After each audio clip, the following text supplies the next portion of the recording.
മറ്റുള്ളവരോടുള്ള വെറുപ്പ്, അതായത് നമ്മുടെ കുടുംബത്തിലാകാം, നമ്മളെ ചങ്ങാതിമാരിലാകാം, നമ്മുടെ കൂടപ്പിറപ്പുകളിലാകാം, ഇങ്ങനെയുള്ളവരോട്, അയൽപക്കത്തുള്ളവരോടായിരിക്കാം. ഇവരോട് വെറുപ്പ് മനസ്സിൽ എത്ര കാലമായി സൂക്ഷിക്കുന്നവരുണ്ട്, അവർക്ക് രോഗം വരാൻ കൂടുതൽ സാധ്യതയുണ്ട്. കാരണം അവരോടുള്ള വെറുപ്പ് കാരണം നമ്മുടെ ശരീരത്തിൽ ഒരു ഹോർമോൺ ഉൽപ്പാദിക്കപ്പെടുന്നുണ്ട്.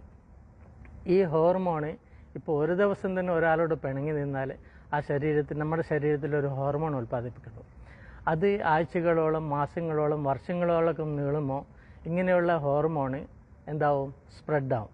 സ്പ്രെഡായിട്ടാണ് നമുക്ക് പല പല അസുഖങ്ങളും നമ്മുടെ ശരീരത്തിൽ വരുന്നത്.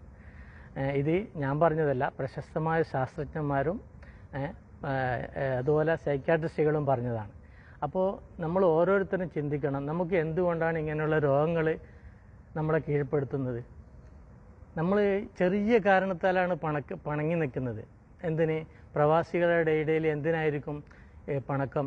ഒരാൾ വെള്ളം പിടിച്ചു വെച്ചു ചൂട് കാലത്ത്, അത് വേറൊരാളെടുത്ത് കുളിച്ചു. ഈ ഒരു ചെറിയൊരു പ്രശ്നത്തിന് മേലെ 5-6 വർഷം മിണ്ടാതിരിക്കുന്ന ചങ്ങായിമാരുണ്ട്.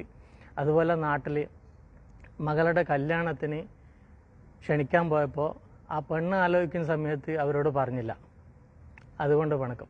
ഇങ്ങനെയുള്ള ചെറിയ ചെറിയ പ്രശ്നങ്ങൾക്ക് പണങ്ങി വയ്ക്കുന്നവർ, ഒരു കാരണമില്ലാതെ വെറുതെ പണങ്ങി വയ്ക്കുന്നവർ ചിന്തിക്കുക, ഇതുപോലുള്ള രോഗത്തിന് നിങ്ങൾ അടിമയായിപ്പോരുത്. കാരണം ഇതെല്ലാം വില കൂടിയ രോഗങ്ങളാണ്.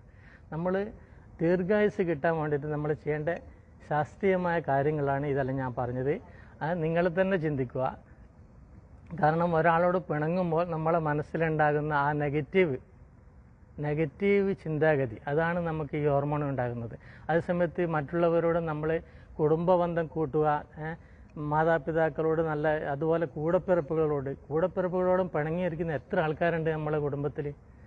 ഇന്ന് തന്നെ നിങ്ങൾ ആ ചിന്താഗതി മാറ്റി, നെഗറ്റീവ് ചിന്താഗതി മാറ്റി പോസിറ്റീവ് ചിന്താഗതിയുള്ള ഹോർമോൺ ശരീരത്തിൽ ഉൽപ്പാദിപ്പിക്കപ്പെടുക.